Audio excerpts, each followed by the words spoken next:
America super power position కాపాడుకోవడానికి దేశాలను ముంచేయాలని Donald Trump ప్రయత్నిస్తున్నట్టుగా క్రమంగా తేటతెల్లమవుతోంది. స్వార్థంతో ఇతర దేశాల ఆర్థిక వ్యవస్థతో ఆడుకోవాలనే పిచ్చి ప్రయత్నాలు చేస్తున్నారు అమెరికా అధ్యక్షుడు. ముఖ్యంగా భారత్పై ట్రంప్ వేసిన 50% సుంకాల భారం చూశాక ట్రంప్లో నెలకొన్న అభద్రతాభావం బయటపడుతోంది. రష్యా నుంచి ముడి చమురు కొనుగోలు చేయడం వల్లే భారత్పై అనూహ్యంగా సుంకాలు వేసినట్లు పైకి చెప్తున్నప్పటికీ ట్రంప్ ఉద్దేశం వేరే ఉందని తెలుస్తోంది. ఇందులో ప్రధాని నరేంద్ర మోదీ తాజాగా చేసిన హెచ్చరికలు ఆ సందేహాలకు మరింత బలాన్ని ఇస్తున్నాయి.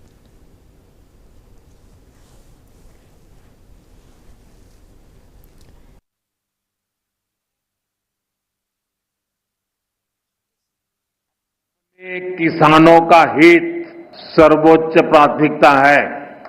भारत अपने किसानों के, पशुपालकों के और मछुआरे भाई बहनों के हितों के साथ कभी भी समझौता नहीं करेगा। और मैं जानता हूं व्यक्तिगत रूप से मुझे बहुत बड़ी कीमत चुकानी पड़ेगी, लेकिन मैं इसके लिए तैयार हूं। मेरे देश के किसानों के लिए, मेरे देश के मछुआरों के लिए, मेरे देश के पशुपालकों के लिए आज भारत तैयार है। ప్రధాని మోదీ వార్నింగ్ చూశారుగా. రష్యా నుంచి చమురు కొనుగోలు వల్ల భారత్పై సుంకాలు వేసినట్టు చెప్తుంటే ప్రధాని మోదీ రైతుల ప్రయోజనాల విషయంలో రాజీ పడబోమని ప్రకటించడం ఏంటనే సందేహాలు రావచ్చు. ఇక్కడే ఉంది అసలు కిటుకు. రష్యా నుంచి చమురు కొనుగోలు ఒక కారణమే అయినప్పటికీ ట్రంప్ భారత్ నుంచి కోరుకుంటోంది ఇంకేదో ఉందని అనుమానించారు. ఆ అనుమానాలపై ప్రధాని మోదీ స్టేట్మెంట్తో స్పష్టత వచ్చింది. వ్యవసాయ పరంగా, పాలుత్పత్తుల పరంగా భారత్ చాలా పెద్ద మార్కెట్. మన దేశం వ్యవసాయ, పాడి ఆధారిత దేశం.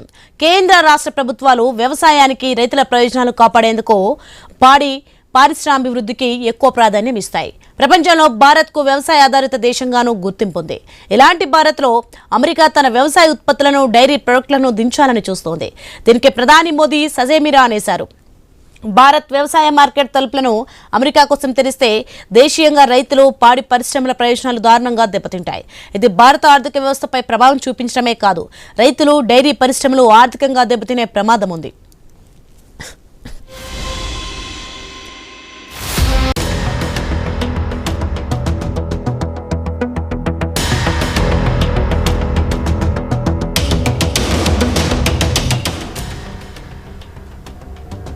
ఇక డైరీ పరిశ్రమలో ఆర్థికంగా దెబ్బతినే ప్రమాదం ఉంది. వీటన్నిటిని దృష్టిలో పెట్టుకుని ట్రంప్ ప్రతిపాదనలను నో చెప్పేశారు మోదీ.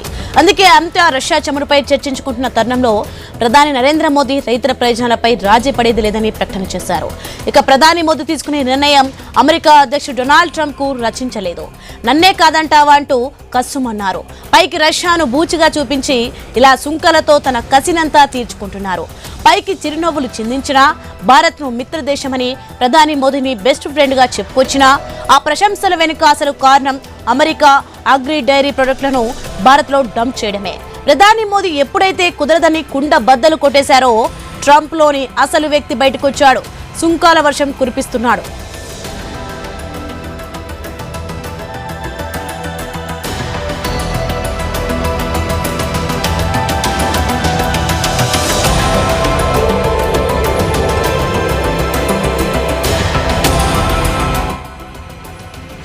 ఇదే కాదు, భారత్ ప్రస్తుతం ప్రపంచ ఆర్థిక వ్యవస్థలో 4వ స్థానం.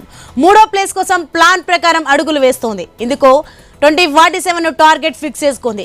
భారత్ కేంద్రంగా ప్రపంచ దేశాలు అనేక కూటములు కడుతున్నాయి. ఇందులో అమెరికా ప్రమేయం లేకుండా ఏర్పడిందే బ్రిక్స్. బ్రిక్స్ కూటమిలో భారత్, చైనా కీలకం. Russia, Brazil, south Africa, Egypt, Ethiopia, Indonesia, Iran, UAE కూడా ఉన్నాయి. మొత్తం 10 దేశాలు ఈ కూటమిలో జతకట్టాయి. ప్రపంచ ఆర్థిక వ్యవస్థలో బ్రిక్స్ దేశాల భాగస్వామ్యం 35% ఉంది. బ్రిక్స్ దేశాలను చూస్తే ట్రంప్ ఉలిక్కి పడుతున్నారు. డాలర్ ప్రాధాన్యం ఎక్కడ తగ్గిపోతుందో అని టెన్షన్ లో ఉన్నారు ట్రంప్. ఇక 1944 నుంచి ప్రపంచ వ్యాప్తంగా అన్ని దేశాలు ప్రపంచ లావాదేవీల కోసం అమెరికా డాలర్ను ప్రామాణికంగా తీసుకుంటున్నాయి. ప్రపంచంలో డాలర్తో జరిగే లావాదేవీలు 90% ఉన్నాయి. బ్రిక్స్ దేశాలు డాలర్కు ప్రత్యామ్నాయం వైపు చూస్తున్నాయి. ఈ విషయం తెలిసినప్పటి నుంచి ట్రంప్కు నిద్ర కరువైంది.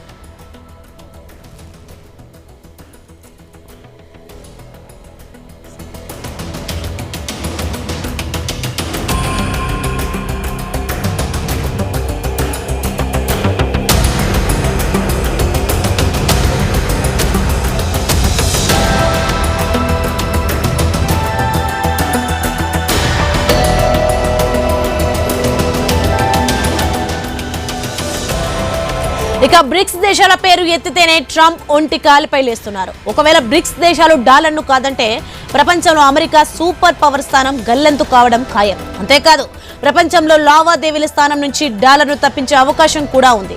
అదే జరిగితే అమెరికాకు కష్టాలు తప్పవు. బ్రిక్స్ దేశాల కూటమిలో భారత్ యాక్టివ్ రోల్ పోషిస్తుండటంతో ట్రంప్ గుర్రుగా ఉన్నారు.